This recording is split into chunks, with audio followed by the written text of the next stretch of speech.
Good morning. I'd like to call the 9th Osage Nation Congress to order. Today's date is September 5th, 2024, and the time is 10 a.m. Congressman Hamilton, or Second Speaker Hamilton, could you please take care of the prayer? In the name of the Father, Son, Holy Spirit. Hi, and Dasa Wakanda, Wakanda, and Jinki. Father, we ask you to be in our heart and our minds as we come together under one people under your watch, Lord. Please be with the families and homes that are represented here. Please be with our families who are dealing with mourning and sickness. Please be with our men and women in uniform, wherever they may be.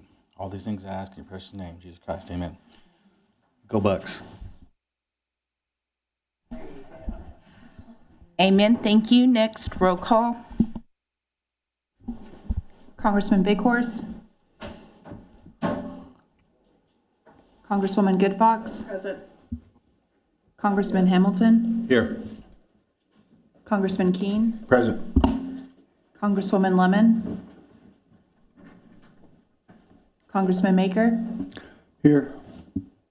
Congressman Potts. Present. Congresswoman Redcorn. Here. Congresswoman Rivard. Here. Congressman Tillman. Here. Congresswoman Whitehorn. Here. Assistant Chief Walker. Here. Speaker Shaw. Present. Thank you. Hold on just a moment, if you would, please.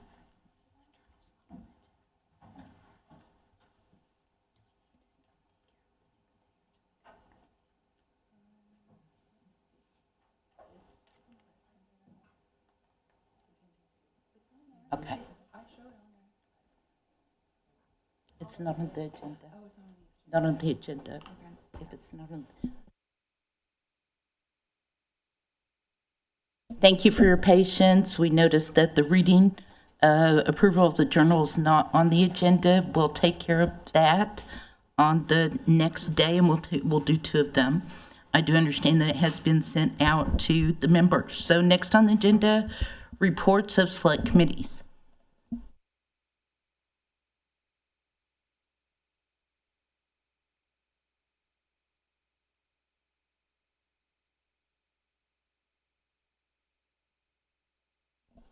Yes, Congresswoman Rivard, go ahead.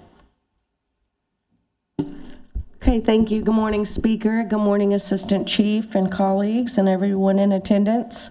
The Appropriations Committee met to discuss ONCA 2482 and act to amend ONCA 2383 to provide supplemental appropriations to the executive branch in the amount of $387,030 of non-tribal funds and to establish an alternate effective date.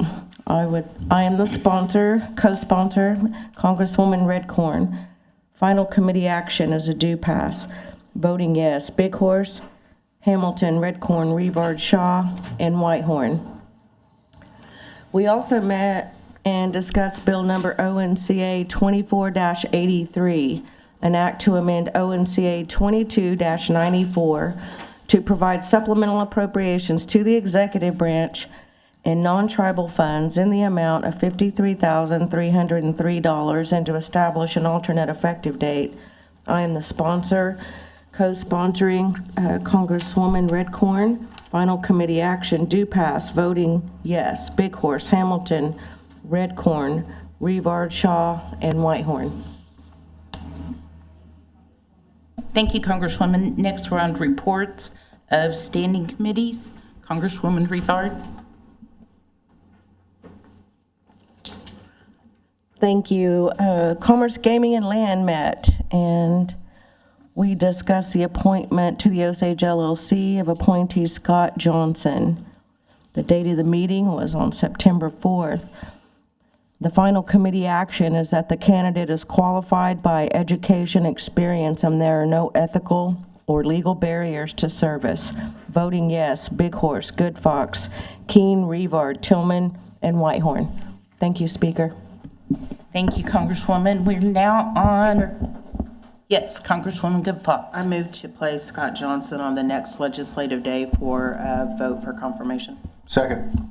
There's a motion and a second. All those in favor of the motion, please say yes. Yes. Any opposed? No. Motion carries. Thank you. Next, introductions of bills and resolutions. Yes, Congresswoman Rebar. Thank you. I'd like to move to 2482 and ONCA 2483 back to Appropriations Committee for additional amendments. Second. Motion and a second. Any discussion? All those in favor of the motion, please say yes. Yes. Any opposed, no. Motion passes. Thank you.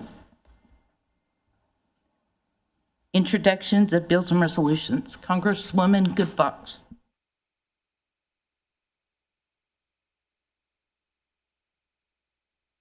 Thank you, Speaker, members of Congress, and those present. I would like to introduce Bill Number ONCA 2490 to amend ONCA 2383 to provide a supplemental appropriation to the executive branch in the amount of $56,000 of non-tribal funds and to establish an alternate effective date. And Speaker, at this time, I'd like to make a motion to suspend the rules, modify the agenda, and place ONCA 2490 on today's agenda on first reading. There's a motion and a second. Any discussion? All those in favor of the motion, please say yes. Yes. Any opposed, no. Thank you, Congress. Next, bills and resolutions on first reading.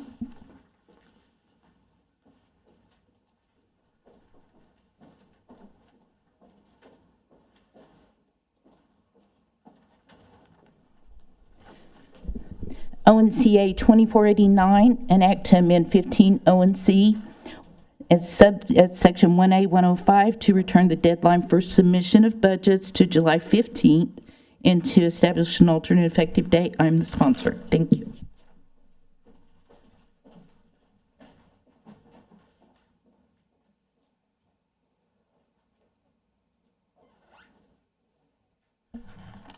Congresswoman Good Fox.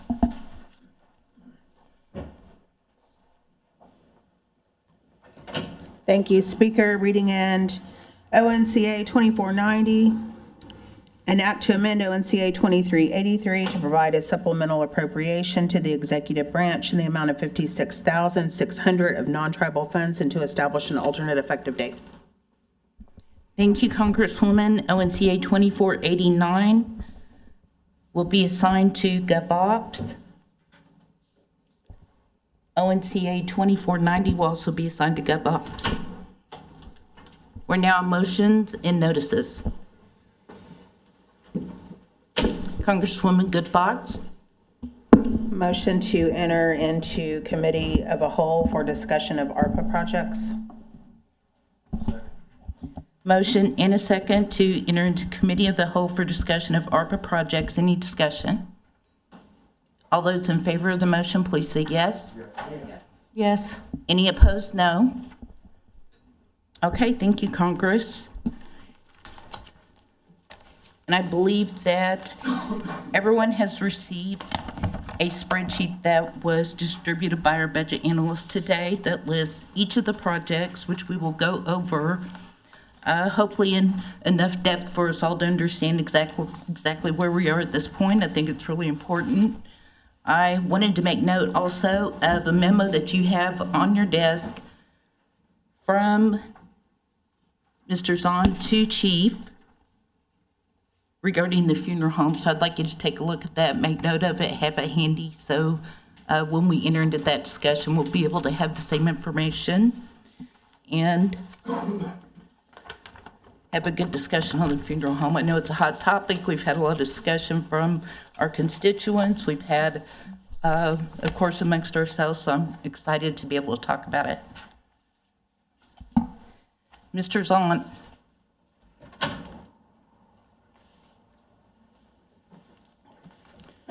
You have the floor if you're ready to take us through this lesson. Yes, ma'am. Thank you very much. Good morning, everyone. We're going to start with, is Casey on the line? Is that, I'm not sure who. When they're muted, you're muted, so I can't hear anyone who's talking on the mic. Oh.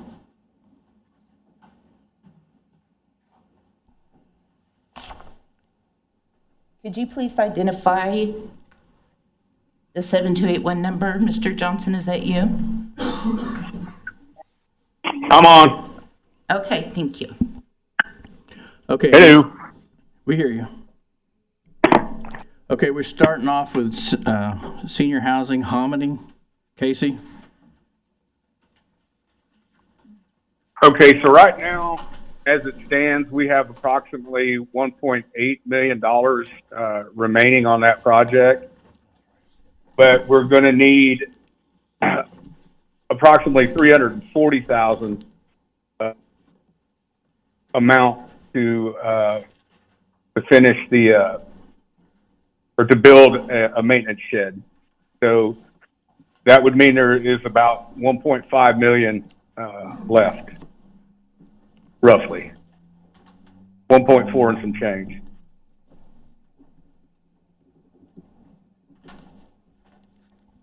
Any questions? Yes, Congresswoman Rivard.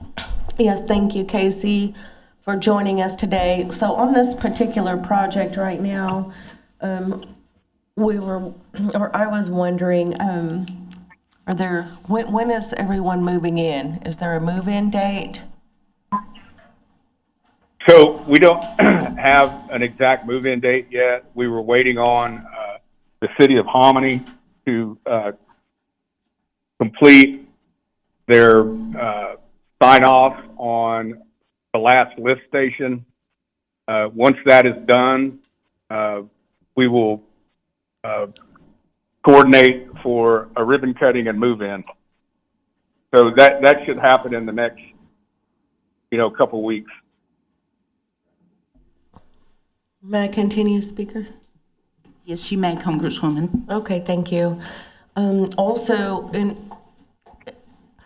I've had some folks kind of reach out from the Hominy area concerned about the lack of landscaping and also the water. Is there an issue with are the units now, are they able to have water, and has the water issue been resolved, or was there even an issue?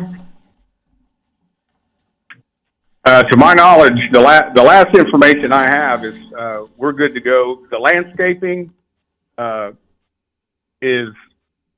would have been part of that 1.8, but I talked to Brandon Wallace a week ago, and he said he's going to take care of the landscaping later, not using the ARPA money. But we believe that the estimate for the maintenance may have some leftover as well. So that's what we're going to use for landscaping.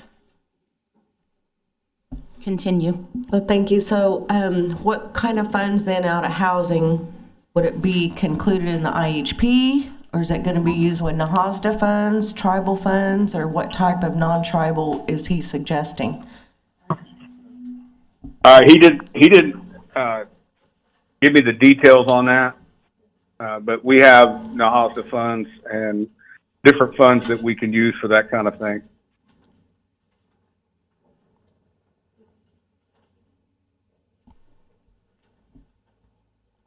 Congresswoman, any additional questions? Well, I would just curious why we would stop if the contract's already in place, we've obligated to the 1.8, and there's things that we need done at that in that project, why we wouldn't just finish out the 1.8 using the ARPA funds. Well,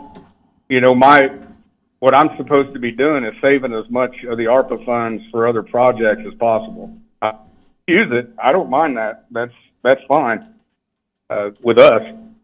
So, but we were just trying to save as much of that ARPA to move to other locations as we could. So we can do that.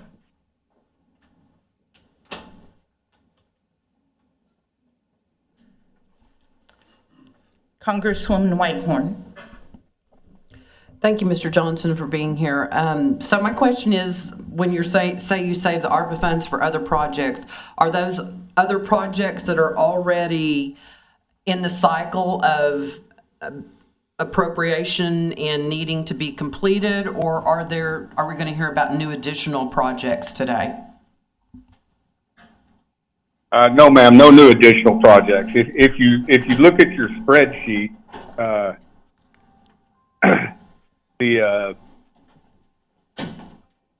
what's it called? The assisted living is $8 million short. So one of the things that we were trying to do was move some of that ARPA money to the assisted living. It's already under contract, so, and we're running up against that December 2024 deadline where projects have to be under contract in order to, not break the rules. So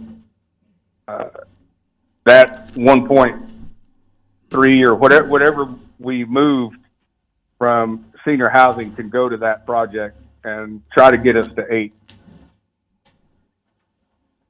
Thank you, Mr. Johnson. That clears that up for me. Congressman Yes, ma'am. Keene. Yeah, thanks, Secretary Johnson. So I heard some from some Hominy elders just recently, and they were under the impression they were going to be able to move in around November 1. I don't know if you guys, I know we've already asked that, but that's what they're telling me. So just let the record show that. Thank you.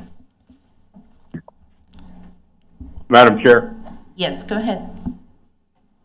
Again, the last information I got asked the question specifically because someone else had asked the question. So I'm being told we can move in as soon as a couple of weeks. So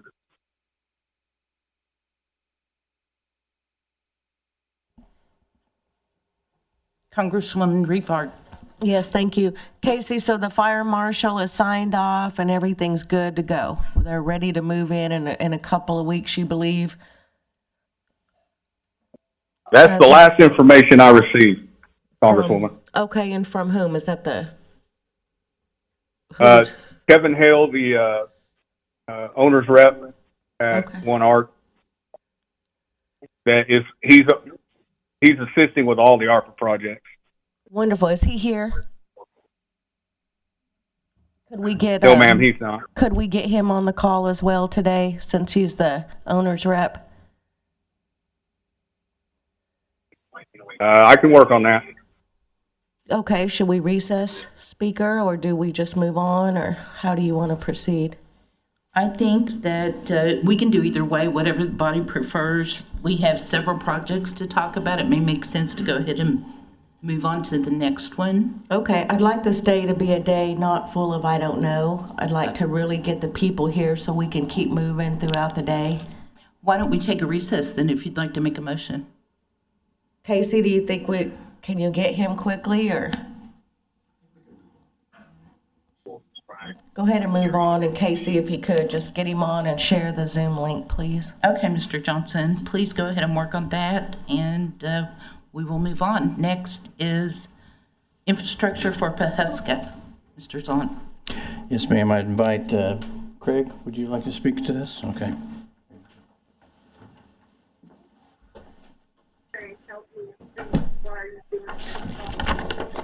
Thank you guys for having me here. So infrastructure for Pawhuska is the $3 million ARPA water appropriation for the Pawhuska village and community surrounding area. There's two major projects that we identified within these funds, one of which was the Pawhuska village sewer system. We proposed and actually got funded and got funds from IHS that's going to cover about 80% of that project. That project was estimated at $4.1 million, which is above the original appropriation amount, but we were at the time just trying to identify how we can help our people. So IHS has stepped in. We've already got an MOA signed with them. They're going to provide $3.8 million to offset those costs. It is a reimbursement process there. And the treasurer who just walked in can speak more to that as far as how he wants to tackle that reimbursement process. The other project that we had within the Pawhuska area was what we called West Pawhuska. The water system in Rural Water District 21 that is not tied to the city of Pawhuska, but it is in the immediate area, has been bad for many years. That's just the blunt, obvious way to state it. We were looking at trying to upgrade the stand tower west of town to help with water storage and capacity because of broken lines. That was one of the first things that we identified with an engineering firm that it was a need. Since then, things have changed our outlooks, specifically because Rural Water District 21's water treatment facility is down. And when I say down, it's done. They'll be on a boil order probably, in my opinion, a year to 2 years. That's the reality. Their system doesn't filter the water properly, hasn't since day one, but now it doesn't filter at all.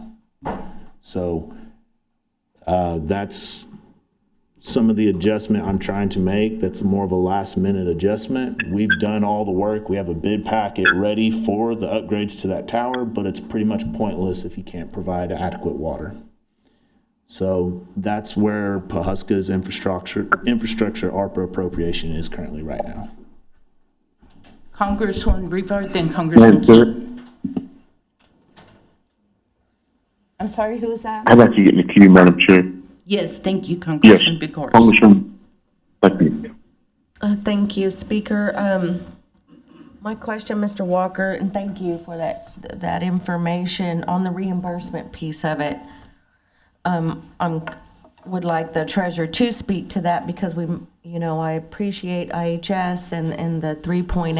I think that's wonderful work, but that reimbursement going back into this project, I think is important because we need to see how they see that. We don't want that to be considered program income, as you know. Right. And so I would hope that Treasurer Batson, I think that with the help of four of us, that we decide how we look at that reimbursement.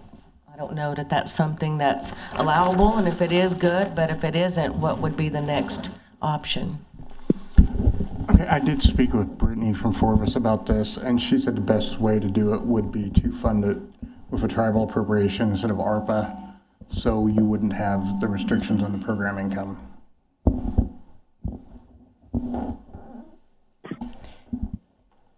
Okay, so Chair or Speaker, to me then, if that's the case, then what I'd like to have, Jason, if we could, is at the end of this a list of then what you're requesting the recommendation would be. So it sounds like if we're not going to use the reimbursement from IHS, then the 3.8 wouldn't be available. Is that what I understand? The reimbursement would go into the general fund. Okay. Where the tribal appropriation to pay for it would come from originally, but it would make it a non-ARPA project.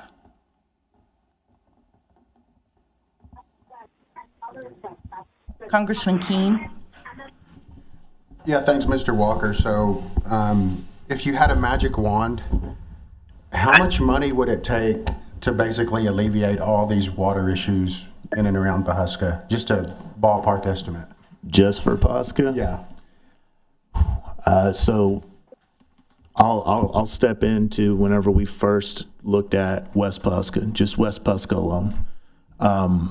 We looked at the water infrastructure there and the needs of a triage approach, and we looked at basically setting up a whole new rural water district for that area. That cost alone was over $10 million. That's one project. You got $4 million over here for the sewer project, which IHS is graciously providing most of that money, so you could still use 1 point roughly or less than $1 million to offset with ARPA. And then the tribal appropriation for the reimbursement of the other 3.8. That still doesn't address the issues they have with water delivery within the village itself. So we reached out to the Bureau of Reclamation this year and asked to build a water treatment facility for both Pawhuska Village and West Pawhuska. That's under review. I haven't heard anything on an award letter yet or any additional information, but we were wanting to set up a standalone tribal-operated, full-on sovereignty approach of a new water district in Osage County, as well as taking care of the people in Pawhuska, because we could pull from almost the same place with a water source. And then we could also tie the Hill and everyone else in that doesn't fall under the jurisdiction of the city of Pawhuska.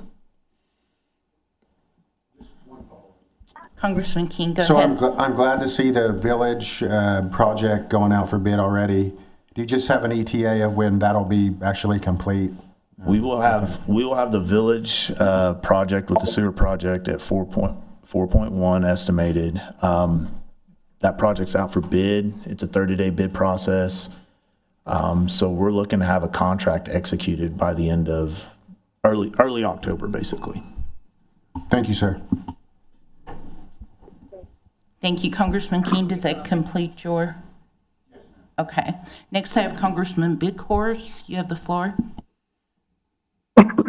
Thank you, Madam Chair. Mr. Walker, I guess, was I hearing you right that the tribe is looking at taking over Water Rural District 21? That's an option. And if so, that's great. That is an option. I've been in contact since the boil order has been issued in Rural Water 21 and us trying to adjust our approach to help every member's needs. I've been in contact with IHS, Rural Water 21, their operator in 21, Stetson Engineers, who's our water infrastructure engineering firm that we've been utilizing for the last decade, to look at every option possible.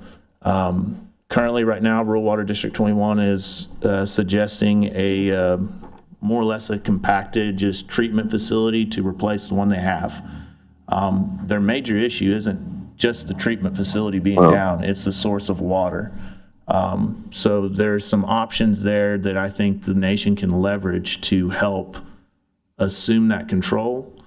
But they also are in debt. Rural Water District 21 is in debt, and so I would imagine they would want to buy out. So I don't know all Okay, the that was my particulars next of question. that, but yes, sir. Are they, or is Rural Water District or the state, either one, putting any money or allocating any money for this, They're looking at, to your knowledge? they are looking at a couple of grants. I don't know that DEQ is allocating any money directly, which is one more reason why I'm hoping that I can get every stakeholder at the table. The nation, Call Nation, DEQ, Rural Water 21, IHS, and there's 2 or 3 other agencies that have potential funding available to help make this happen. And there's some options that are much more of a long-term solution than a temporary Band-Aid is what I call this. Yes, and I am all for the complete repair of it, not just a Band-Aid. Okay, whenever you do convene with that meeting, would you mind if I attended? Absolutely not. I encourage any and all that want to attend that meeting. Once I get it set up, I'll have it sent out to anybody that wants to be a part of it. Okay, I appreciate it, Mr. Walker, and I appreciate all the hard work that you're putting into this. Thank you, sir. Congresswoman Whitehorn. Thank you, Mr. Walker, for your presentation. I have quite a few questions, but Yes, ma'am. I'll start with the treasurer when he's talking about using tribal funds, because we'll get the reimbursement back from IHS for 1.8 million. Is that what the figure was? I mean, right now, nothing's set in stone, but that is what I've been hearing thus far. Okay, so, but some of these dollars here were allocated for that project specifically, correct? So would we need to, in your view, if that was gonna happen, reclaim the ARPA dollars, appropriate tribal dollars for it so we could go through that reimbursement? I'm just trying to get my brain clear on it. Yes, ma'am. Okay, all right, thank you. Mr. Walker, another question I have is on West Pawhuska Rural Water District, what is their source of water? They currently are utilizing 5 groundwater wells. 4 of them are usually active.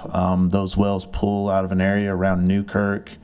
Their major issue, and even with say the plant was still in operation, that plant's not designed to take care of all of the emerging chemicals, more or less, that they need to filter out.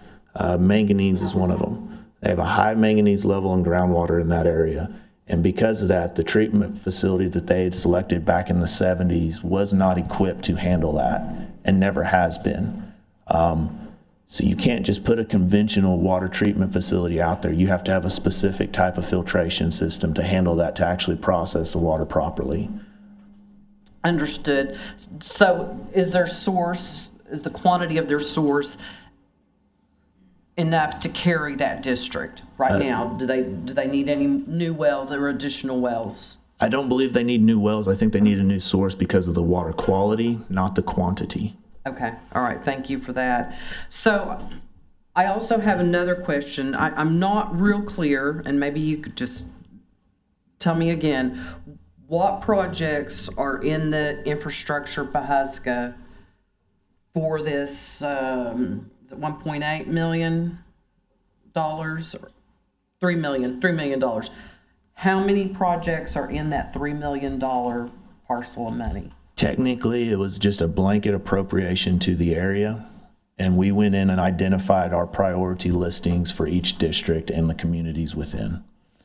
And Okay. so we've identified initially 2, which was West Pawhuska, and then we were initially looking at the delivery in Pawhuska Village, but when we realized the sewer issues, as bad as they were, specifically the brand new building that basically had a sewer cleanup needed the day it opened, which I think was Wake and Iron, we transitioned to really survey the sewer system there. And then we found out it had been backing up in numerous constituent homes, so we prioritized that as priority 1. It's a public health and safety risk as well as other things. So is that bid, the bid is out on that, or has The it bid been? is developed, and I believe we're putting it out this month. So is my this bid that I'm understanding. seeing here for, We're estimating a 4.1 bid process, 4.1 million. 3.8 will be reimbursed through IHS. okay. So one more question about our Pawhuska Village here. Yes. Their water source there, is it just a sewer problem, or is it a water source problem as well? Are they having trouble getting sourced? Having trouble with both. The city of Pawhuska, just in general, is having trouble with their delivery. So the pipelines from the plant is the main problem. So are you guys looking at what the solution is for our members and residents of the Pawhuska Village? Correct. Just in that their own little sphere? We're Or looking. are they part of a greater project for the whole city of Pawhuska? We're looking currently right now just within the village district boundaries. And where would you source that water from, Mr.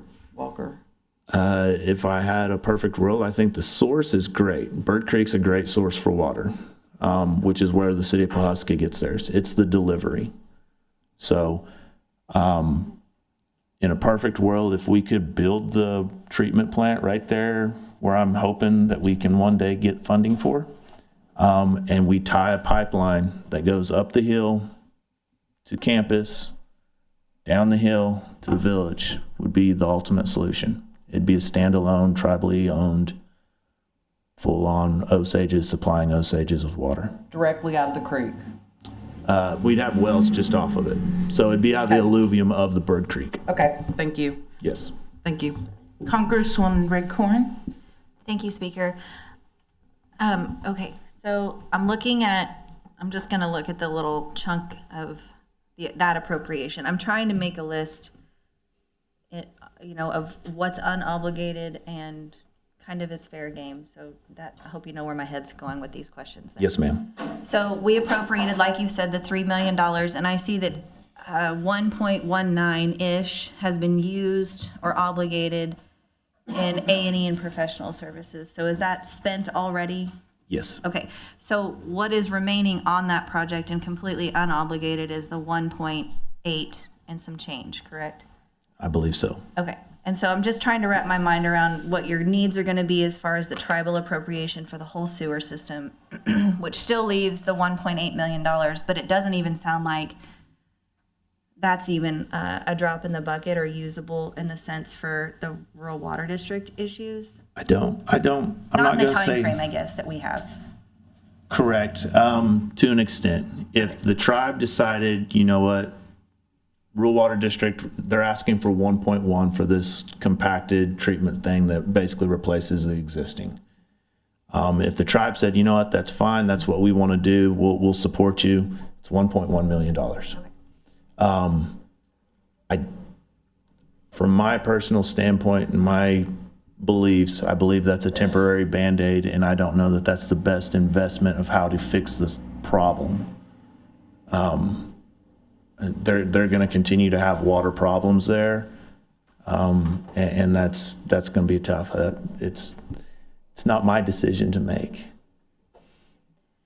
Okay, that kind of helps me because the 1.8 million that's unobligated at the moment, because we are operating with the mindset that December 31st is when we need to have all these things contracted by, we do need to figure out what to do with the 1.8. But if it's going to take too long to do something meaningful Correct. for the water district, that 1.8 maybe for the short term could go somewhere else just because of our deadline issues. It could. It depends on how you want to weigh your options. If you think you can fast track it somewhere else, and then now you have tribal dollars available that doesn't have that time constraint, that to me is a great way to look at it. I'm up here basically advocating and just letting everyone know, here's where we are, and this is where our priority needs are at the moment. And I want you guys to make an informed decision. Do you mind if I ask one more question? So you did say that you had reached out and you're kind of asking to get all the players at the table to build a larger, more effective treatment facility. Correct. Do you know, I mean, I know you're really just guessing, me asking you this question, like when you might get some answers back on the cost and or funding for that? So right now, like I said, with 21's current suggested cost is 1.1 million. I don't think that's a solution that is a long-term solution. But that's the initial number that has been thrown my direction. It would cost significantly more to change water sources. That being said, the nation has an opportunity there because we have a water source on the west side of this county that could be tapped into. Whether or not that's how you want to use the water source is not my call, but it is there, and I'm here to make you an informed thought process on it. That's one way to look at it. Another option is you could sit there and say, hey, we have a different water source, and that compaction facility, treatment facility, will operate better on our source than your current source. So now you're selling water that's raw water, and they still have to treat it. They still have to operate it in that regard. There's a lot of options at the table on how you want to approach this. And I'm hoping that we can get a meeting of the minds, basically, to figure out the best solution. Thank you. Congressman Potts. I yield.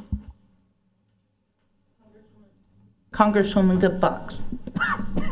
Thank you, Speaker. Okay, so there's a lot of moving parts here. Yes, ma'am. When we appropriated the $3 million out of ARPA, we included language in there in community because we realized that the villages all stop at some point and hit community. Correct. Our original thought process was not community. In honesty, it wasn't. We wanted to take care of our villages. Okay. But they lie within, two of them, community. Yes. 3 villages. They're important. They're Yes. important, very important. As Paula would say, Congresswoman Rebar, we got 3 left and we better take care of them. 3 left. So we included language and community. Now, I do not remember it being a priority list right off the bat. What I recall was that this Congress appropriated $3 million to the villages for water infrastructure and improvements. And we added language and community. Had we not done that, we'd be talking about something completely different right now. It would have all been to the villages right off the bat. What I recall is that executives said, we got a bigger problem and West Pawhuska is going to take a priority over the Pawhuska Indian Village because of their immediate needs. And we recognized that those needs were immediate. And we were given information. The village is gonna take a back seat to the west side of Pawhuska, but hey, we've got a plan. We're gonna try to get money from IHS, and we think it's a sure thing, and it turns out it is. We had to have faith, and it is. And then we're still gonna take care of the village in Pawhuska, but their need is behind West Pawhuska right now. Because at the time, and you're right, the sewer was backing up, and it was at the chapel opening, not Wake and Iron, but that was way after. That opening was way after you all had already identified West Pawhuska. And so here we are, and it sounds like we're gonna have to, it sounds like the village is gonna be taken care of, and I'm glad about that. But my question is, we put ARPA dollars to West Pawhuska, and they still are having issues. Correct. Where is our money in terms of, say, in a perfect world of we're going to do this and this to help that side of Pawhuska? Where is our ARPA money that we've already spent there? Is that just lost at this point because they still have big issues, or is that money going to be put us ahead of the game for whatever plans executive has to help the west side of Pawhuska? It's going to put us ahead of the game, and that's an easy way to say it, because the A&E and the project, so the initial issues with West Pawhuska at the time, they weren't getting water at all, and it was mainly just West Pawhuska, right? So for 2 months during Christmas, while the city of Pawhuska was okay, they got at least water and had a sewer system. West Pawhuska, we were trucking water to them. They didn't have water at all, and that was because of breaks in distribution. They changed operators, and then there's the political dynamics of what you can and cannot do based off of rural water districts. So where they draw those jurisdictional lines, we have to coordinate and work with them. And initially they were just like, hey, we know what you're trying to do. You're trying to take meters from us. We're already in debt. We're not giving you a single meter. That was the outlook back then. We still wanted to help them, and one of them was with water storage. So we initially did an IHS application like we did with Pawhuska Village, but the Native American output in that area, they would only cover 14%, and because they had a water source, no matter how bad or good it was, they said, well, technically you're still getting water, so your priority on IHS's list is not as high as the sewer system in the village. And the sewer system did come afterwards, but when we realized the sewer system was that issue, it's more than just a water quality, a boil order. It is public health and safety in the home, because it's backing up. It's raw sewage from God knows where coming into your house. So we instantly elevated that up and said, hey, we need to focus all our A&E efforts there. We still have all our A&E efforts and plans for West Pawhuska that are available, Part of that is preliminary engineering reports for a treatment facility, for line distributions, for the brand-new tank, and the property that was going to be donated by Osage constituent. All that still is in effect and can be very helpful in the future. Absolutely. I have one follow-up.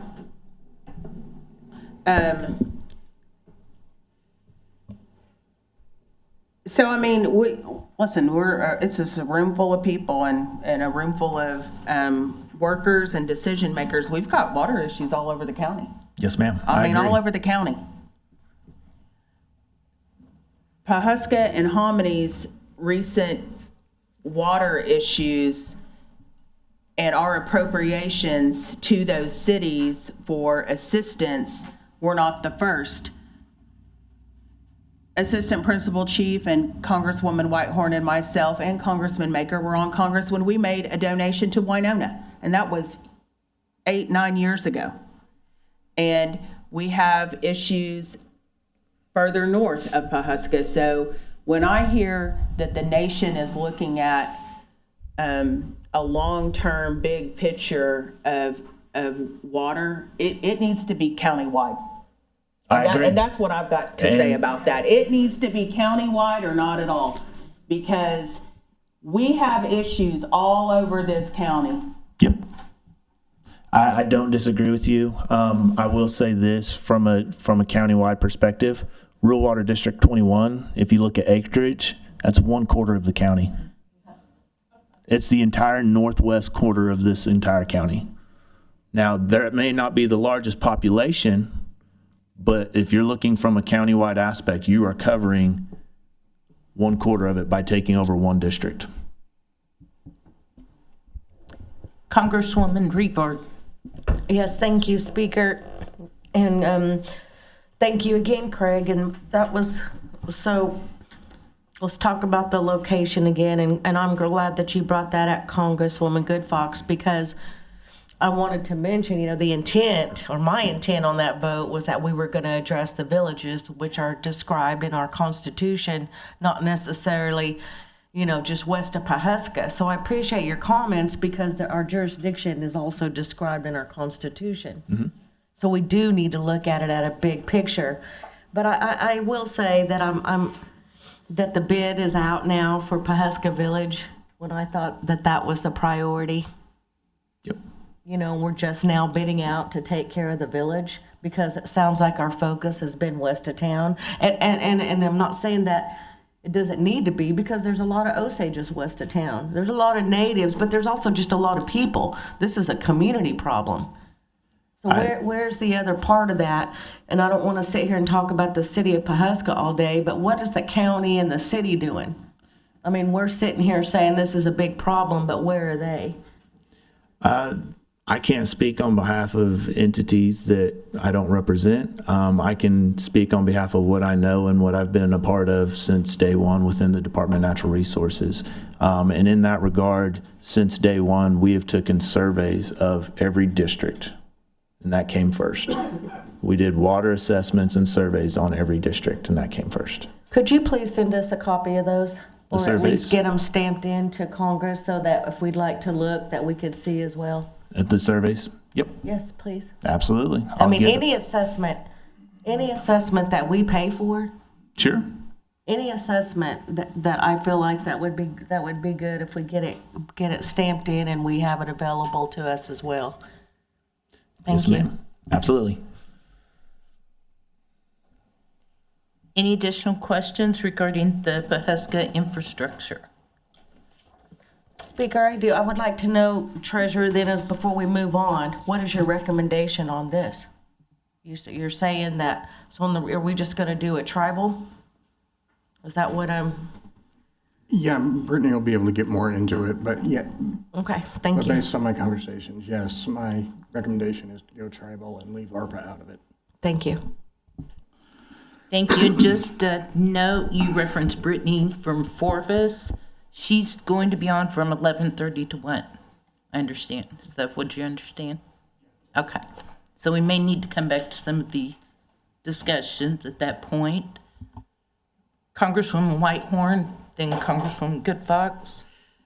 Yes, I was happy that Congressman Good Fox has brought up the issues that countywide, nationwide, we have water issues all over the place, and that we've been, in my view, putting Band-Aids on water systems for our community where Osages live.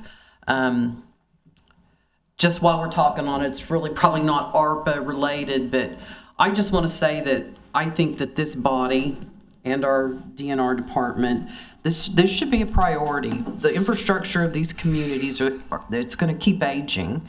And to me, it's a sovereign issue that we take care of these water issues for the people that live in our nation's boundaries.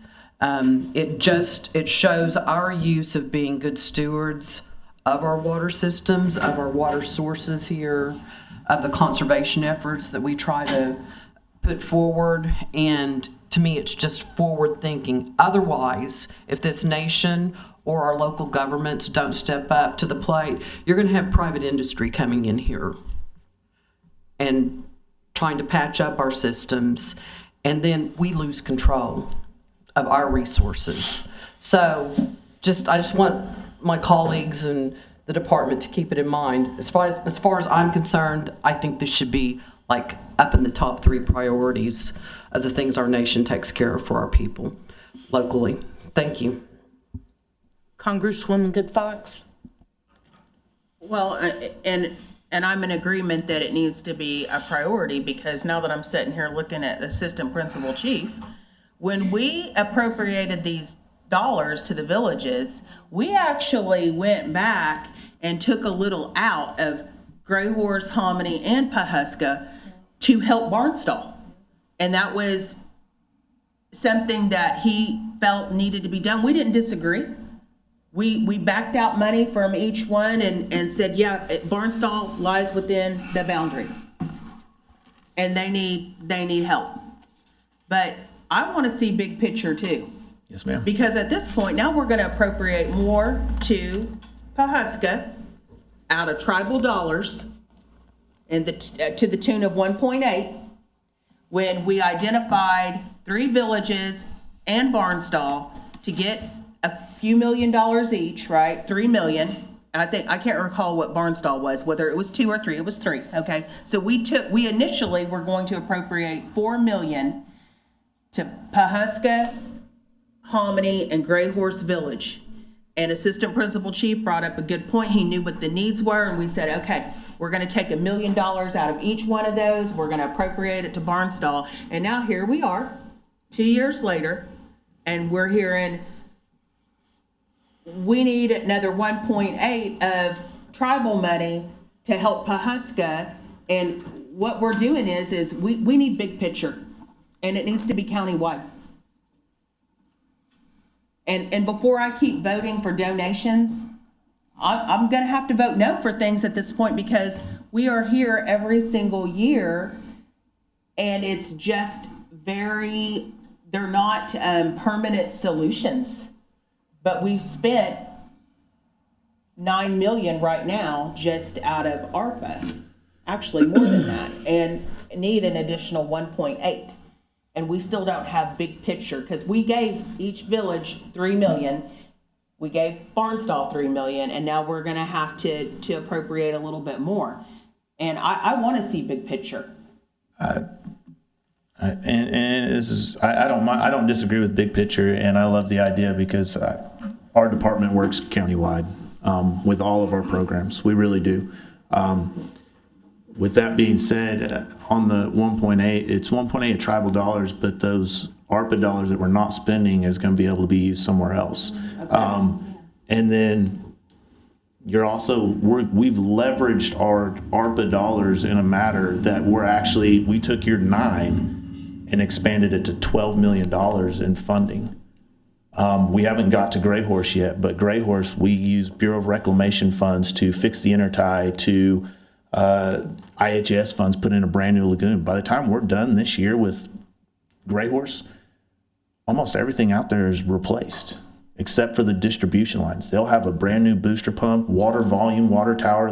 All of that's going to increase. The only thing that we weren't able to cover was the distribution lines. We fixed the Salt Creek crossing where their water line was directly across the middle. And I get that I'm tying into something else, but big picture, we took $9 million and expanded it to 12. And it's federal dollars that's paying for almost all of it. Thank you. Congresswoman Revard. Yes, thank you, Speaker. Congresswoman Good Fox, another good point, but the bill was enacted back in 21 for this particular appropriation, just so it wasn't 2 years, it was 3 years ago, and we're just now getting a bid out on Pawhuska Village. And I wish that, this is one of those efforts I think that everybody's in agreement with. As we move forward as a nation, this is where I would agree with a revolving fund for our infrastructure before I would another type of fund. This is so important, and I do like looking at this in totality because how we got, I'm glad for Gray Horse, I truly am. And how all the efforts made towards Gray Horse was done, I hope is the same for Hominy. Mm-hmm.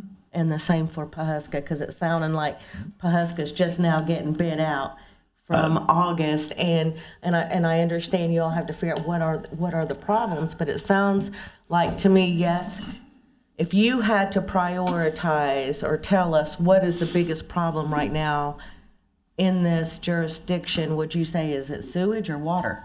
Right now with Pawhuska Village, I would say it's the sewer, which we're getting ready to replace. Initially, when we first looked at it, because we didn't know the sewer problem, we spent time on water delivery. And so that's how we initially looked at the Pawhuska Village. We were looking, okay, how can we reduce the amount of intermittent issues and develop some storage system to where when the city of Pawhuska's main breaks again, we're not shutting everyone down, right? The school, our offices, everyone's shut down whenever that city main breaks.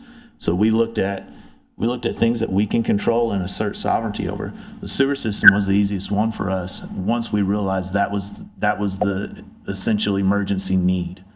Because now we go through and we replace that entire sewer system and modify how it ties into the city lagoons. We're signing that asset over to the five-man board in that MOA. So that is an Osage-owned sewer system. Now it's going to be treated by the city, so they'll still charge you for that. But as far as actually the ownership of inside the village lines, that sewer system is owned by the nation. And not only that, we'll actually know where it's at because Pawhuska's sewer system, you currently don't even know where the sewer line goes. That's been one of their major complaints with the five-man board is they would love to have a map just of where their utilities go so that when you do construction projects, you have a general idea of where you're tying in. I think that's exactly, Speaker, if I may, and I'll keep saying this, when we started getting these dollars and when we learned that they were infrastructure related, that was one of the things, that's why don't we map out and figure out where we are now in our own lands? Where are we? What does our infrastructure look like? Correct. But like I said, it wasn't sexy. So it's like, no, we want to do something else. That sounds, it's not fun. You know, but I'm saying, where are we? We have to assess and analyze what our current conditions are with our water and our sewage. And I hope that moving forward in our strategic plan that maybe our government needs to plan in that sense. And I hope that we do and look forward. Question. Yes, ma'am. Madam Chair, I have a question. Congressman Bighorse, hold on just a moment, please. Okay. Congressman Bighorse, go ma'am. ahead. You have the floor. Thank you. These are all, everything we're talking about is certainly highly needed. But my biggest concern is, are we staying at 2-inch lines like the city, or are we doing what we're doing up on the hill and putting in 4-inch lines for sewer? My biggest fear is the city saying anything about being overloaded from these 4-inch lines coming into their 2-inch line, and I think building our own plant would be ideal for us. But the question is how are we going to combat putting too much sewage in from a 4-inch line into a 2-inch line. So, if I'm understanding your question right, specifically with the village in Pawhuska, the way the sewer system for the city's set up is everything downtown gets pumped to 15th Street. So it goes all the way towards the east edge of town, and then they pump it over to 15th Street. So that basically creates a T, more or less. So if you got a line going this way, and your pumps or your treatment facilities on the east side, and your line's running north and south, it's going to go north before it goes south. There's no backflow preventer. So if it's raining, and say what you will, but when it rains in Pawhuska, the sewer system can't handle it.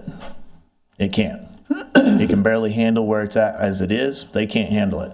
So when those pumps kick on and they run nonstop while it's raining, that's all being pumped directly into the village first, and then it gravity flows back into the actual place it's supposed to go. That's what we identified as one of the major problems. So every time it rains, there's a little old lady over there whose house floods with sewage that's not her own because of the system infrastructure and the way it's designed. It's awful to be at the end of a sewer line, or I should say at the front of the sewer line, because you're right next to the treatment facility. Yes, sir. I'm right down here in the middle of it. Well, everything that I'm hearing is good, but I want to hear something from the city and the county on what they're doing to help out. My understanding, at least, and I think the meeting that you have scheduled, I think we can maybe hammer some of that out.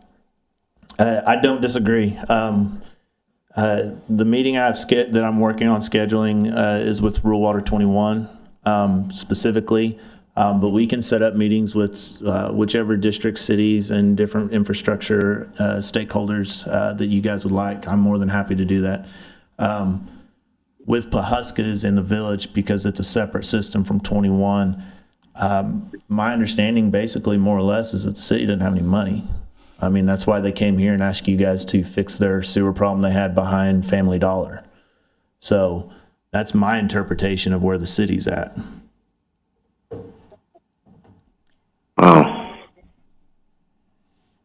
All right.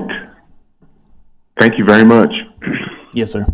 Thank you, Congressman. Assistant Principal Chief. Congresswoman Good Fox is right. We did move money around to take care of Barnstall, who was in dire straits at the time. Yes. And I thought it was a positive thing, and it was a necessary thing for this government to do at the time, considering we had $150 million in our hand.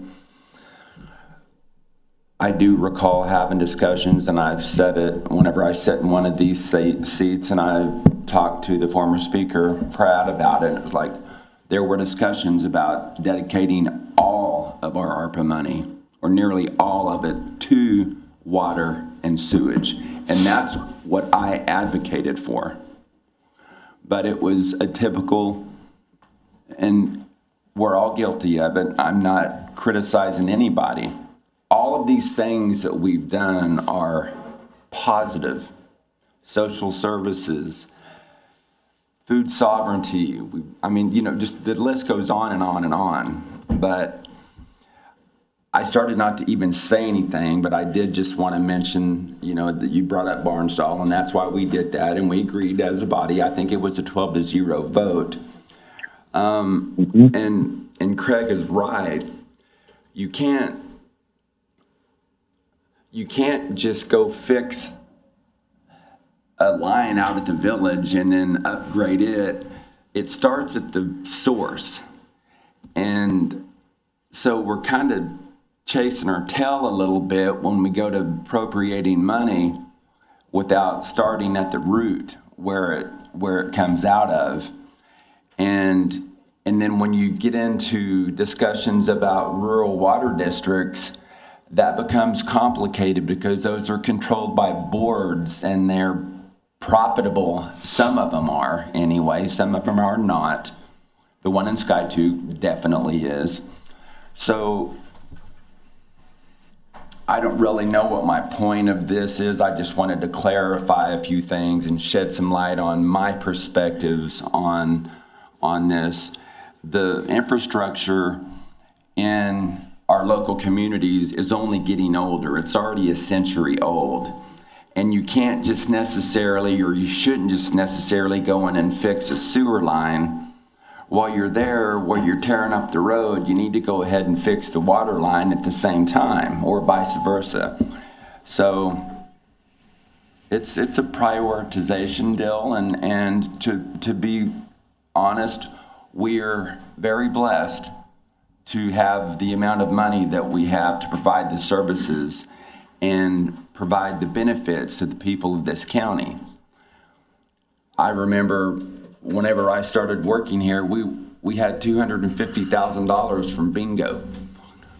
And now we're at a distribution of $80 million.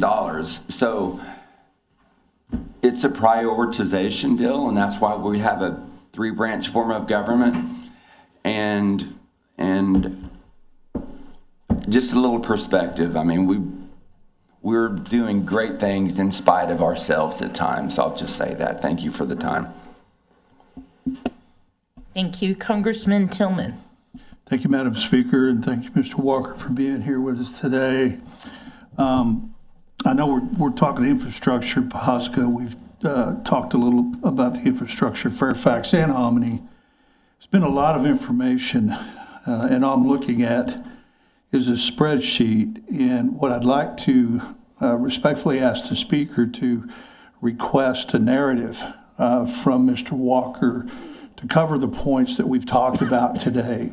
Maybe the goals, maybe the objectives, the timelines, because there's been a lot of information here in almost an hour talking about the infrastructure project. So I'd like to just humbly request that the Speaker ask Mr. Walker to provide us with that.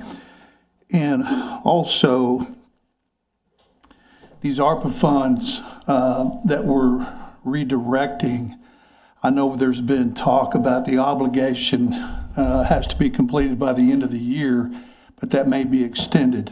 Is there a factual timeline? If the treasurer could ask, if I could ask the treasurer if he's heard any more information about the extension of the timeline. Thank you. Treasurer Batson. Right now, I have not heard anything official about timeline being extended. I've heard a lot about various recipients of the funding wanting it, but I haven't heard any buzz about anything happening at the high levels at DC or Treasury. I'm not saying it hasn't, but I haven't heard it. Well, and to me, it would just be, we got about 100 days. And we need to get, stay in front of it and don't get behind the 8 ball on this, in just my opinion. The other thing I'd like to allude to is to Mr. Walker, and I think some of the older Congress members were here. We were talking about our water rights, talking about serving the whole counties, talking about serving the villages. We had conversations 4 or 5 years ago about the Call Reservoir in Northwest and the water rights that pertain to that we own. We also talked about they were constructing 2 vaults that held, I think, 3 million gallons per day, that we could store water and we could fill them up every day if we wanted to. But how are we going to get them here, and how are we going to clean that water? But that's a huge discussion that's kind of been put on the back burner for about 4 or 5 years. And I don't know if Mr. Walker's heard any conversations about the Call Reservoir or even the Arkansas River and the water rights that we have, in my opinion, the rights to from the center of that bed back to the county. And I don't know where that's going, but it's all good to help the infrastructure. But in my opinion, water is going to run out. It's going to be a huge resource for us. So I don't know if Mr. Walker's been in, that's okay. Did you hear my questions? Yes, sir. Just a moment. So I'd just like to hear if you've heard any more further, something that's happened 4 or 5 years ago with our rights to the Call Reservoir, that section that's in Osage County, and the vaults, and also the Arkansas River. Thanks, Speaker.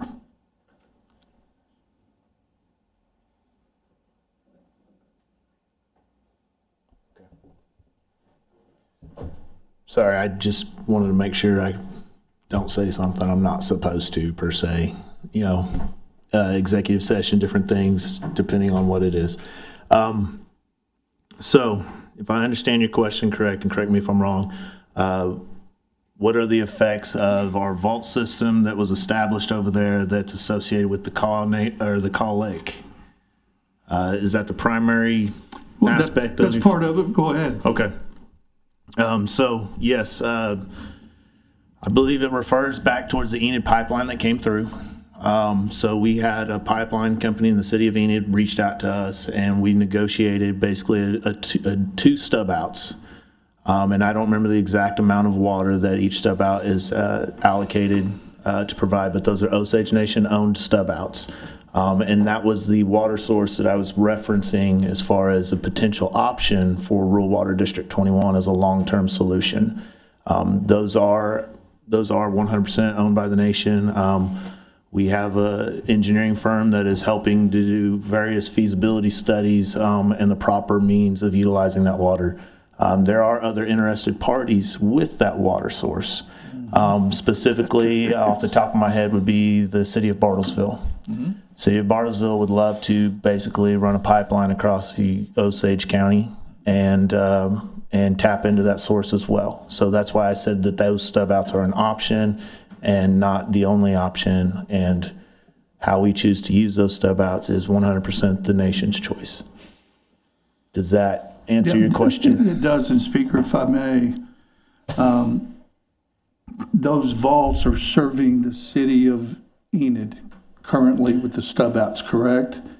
No, those stub outs are, the pipeline is serving the city of Enid. We have stub outs off that pipeline. And those are for Osage Nation, whatever we deem necessary. Okay, so we do not have any vaults per se that are built sitting out somewhere where we could see them. We don't have a storage tank or a vault per se that's a physical storage facility.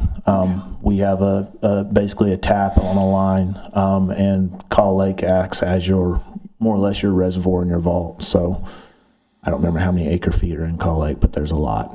Yeah. Okay, well, I just want everybody to be aware that, you know, we do have a source for water. We do have the Call, we do have the Arkansas River. I don't know what's being done about that. I know there's some state issues with it, with them recognizing us being a disestablished reservation. But however, that's a conversation we can have with others. But we're not in executive session, Mr. Walker. We're just in committee of the whole. So I appreciate your candor. And that's all I have for now, Speaker. Thank you. Thank you, Mr. Walker. Yes, sir. Thank you. Any additional questions for Mr. Walker? Mr. Walker, thank you. Thank you, guys. Good information. Mr. Zahn?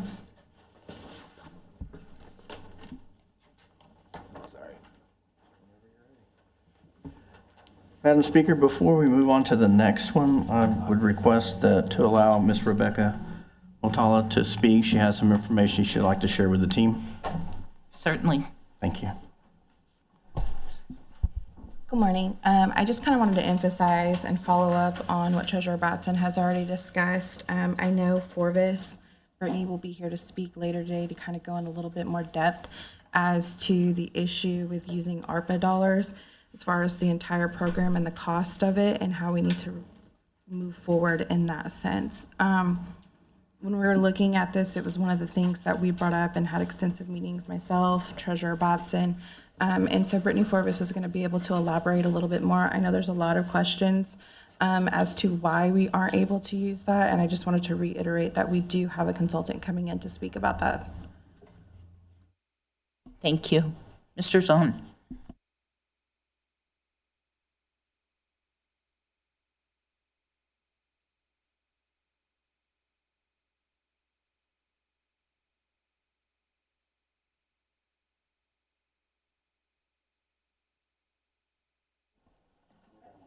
We'll get you a microphone. I don't think you can leave.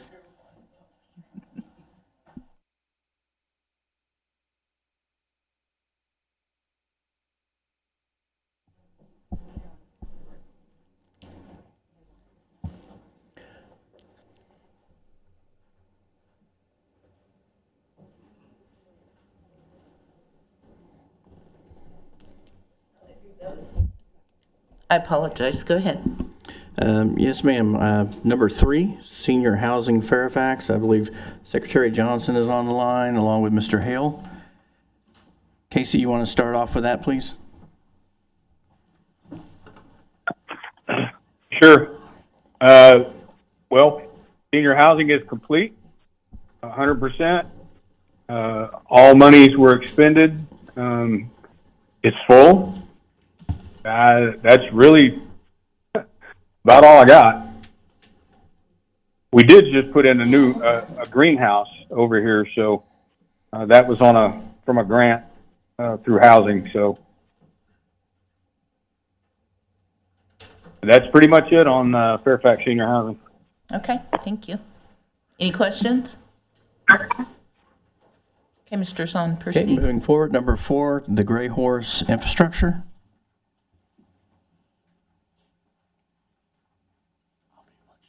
Oh.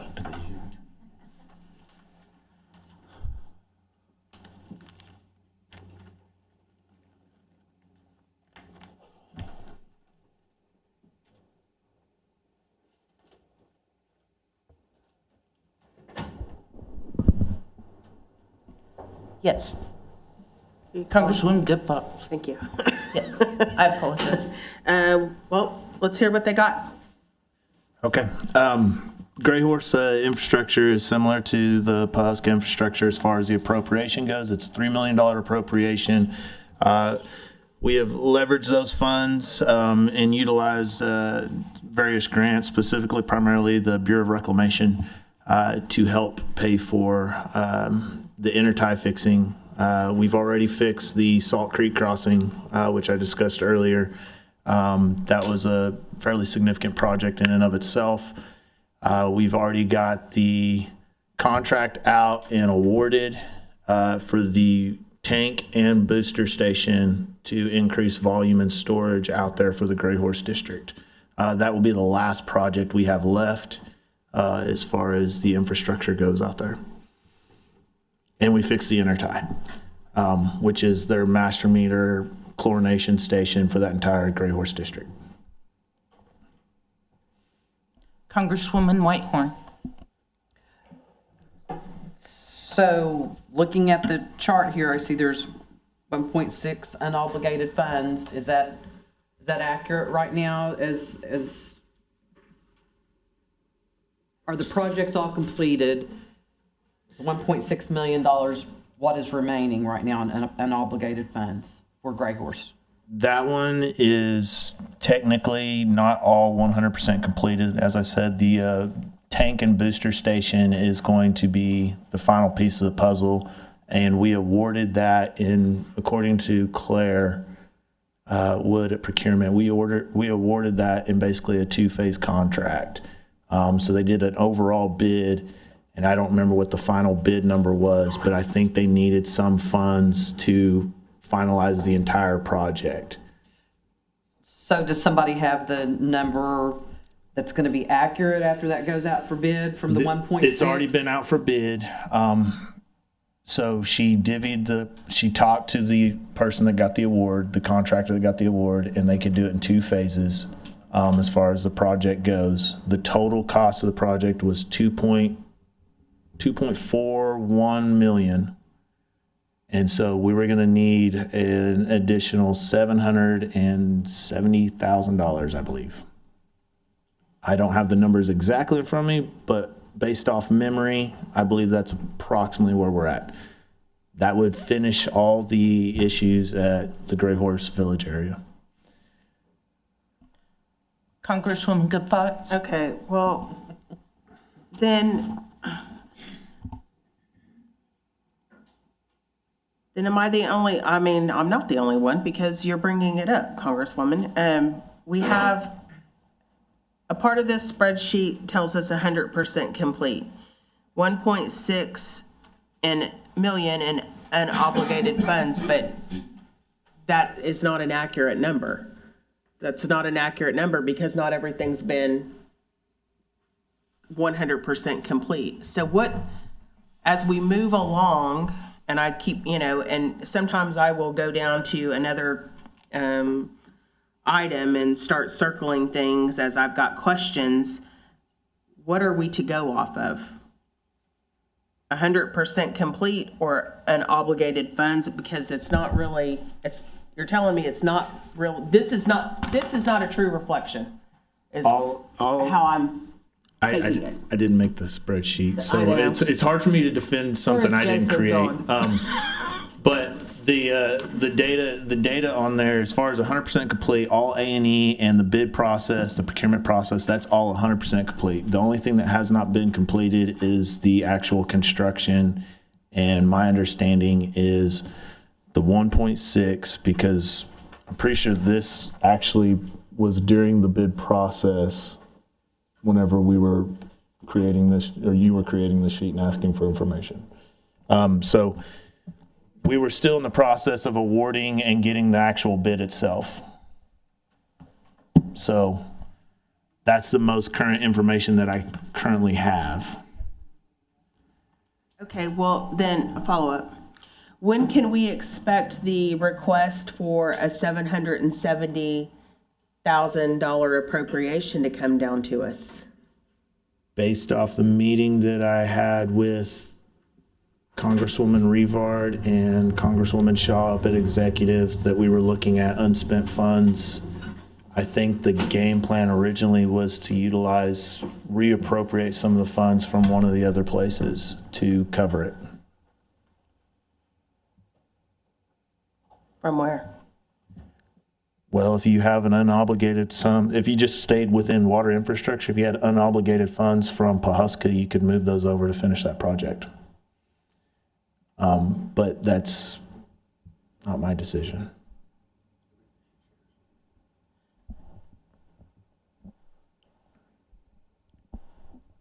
Okay, well, And like I said, I mean, I know you didn't make the spreadsheet, but the little box that's got unobligated funds on this spreadsheet it's not telling me a true picture, because it's just not.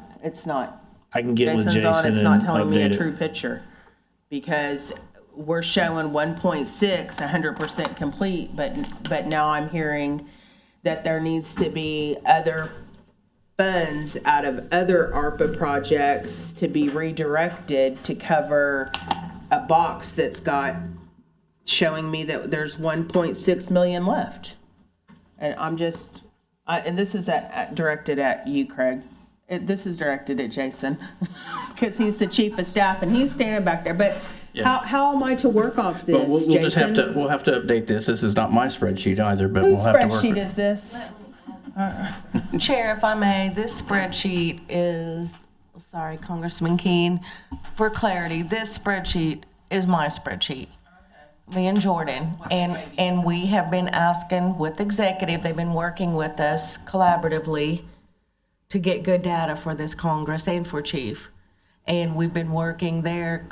We have so many people, as you can see, involved in these projects. So we're getting numbers from Treasury, numbers from Claire, procurement, getting numbers from all of these different teams. So these numbers were derived from reports we received from executive and from the meeting. So it wasn't like they were just, spot fillers. They come from somewhere. We don't know what these balances are. Me and Jordan, we don't know that. This information came from executive. Now, he's right. This is not literally his spreadsheet, but don't let anyone here think that this information belongs to me or Jordan. This is coming from that branch. Thank you. Thank you. If I may. Go, Mr. Walker. If I may, that unobligated number, as I was saying, was prior to the award of that contract.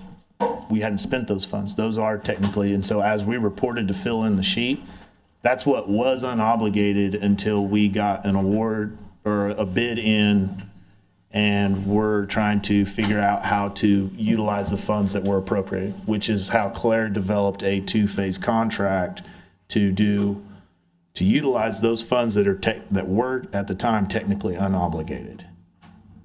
If that makes more sense. The numbers I provided today are the most up-to-date numbers that I currently have. Sorry for I apologize for the confusion. We have several people in the queue that would like to be recognized. So next is Congresswoman Redcorn. Thank you. And a number of my questions were answered, but I do just want to clarify, and I would like to ask if possible, if Ms. Wood could join the call today to kind of help with some of these clarifications, or is she not available? Yeah, I'm sorry. Something came up last night. She has 2 medical That's family fine. issues. So because of that, I just want to understand that what you did and what you've said is that even though we're looking at a 1.647 unobligated number, you said that it has actually been awarded, but the project total is 2.41 million. And so I'm sorry, I You're didn't fine. cut you off. You're good. To complete the total project that we're suggesting, the bid came in at 2.4. Claire developed a way to award the contract, and we could potentially do it in phases. So if you don't add an appropriation of $770,000, we can still do a very large portion of that project, and it's not going to slow things down per se.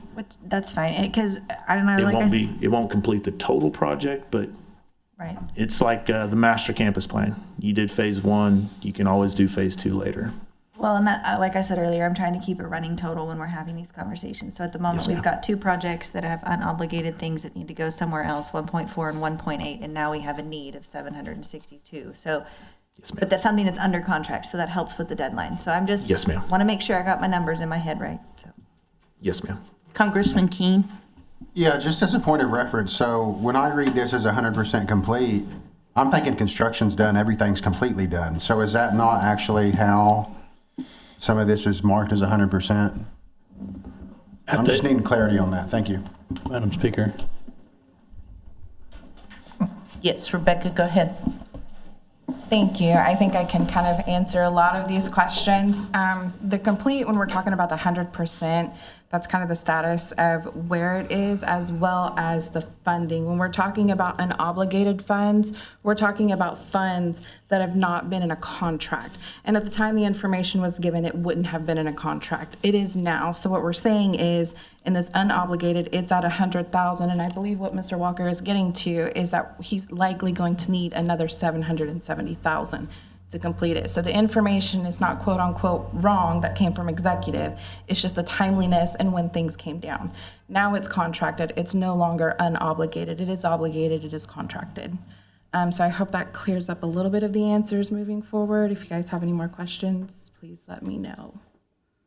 And to piggyback off that, that also would explain why it says 100% complete, because prior to it being obligated, we have completed all the projects within that area up to that point. So had we not had funds, because when we put it out for bid and the way it worked out, if we didn't have the funds to be able to do the project, then you would still have 1.6 million unobligated because we couldn't award the contract. But Claire found a way to basically put it in phases. Thank you, Congressman Tillman. Thank you, Madam Speaker. Madam Speaker, if you wouldn't mind, I'd like for you to address the treasurer, Mr. Batson. And Mr. Batson, what my concern is, we work off of information, we work off of data, and I know we've got a spreadsheet here that's, before us, and it's helpful and it's useful. I'd like to know, I'm sure you've got a spreadsheet, but I don't know if you've had a chance to proofread this, update it, make it accurate to where we don't have to sit here and guess. It's frustrating to me, and I know it's frustrating to other members of Congress. That's a question I have, number one. And then number two, when we redirect these ARPA funds, the compliance issue that's tagged along with that, are we making sure that we're following the guidelines of the federal government when we redirect these monies? So those are my 2 questions, Speaker, that I have for the treasurer. Thank you, Treasurer. Well, Brittany will be available later, but this is a capital projects. I'm not familiar with this one here. I just saw it because it happened to be where I was sitting. The most recent information I had that we generated had Gray Horse at 30% needs 177K. So I'm not familiar with that 100% number.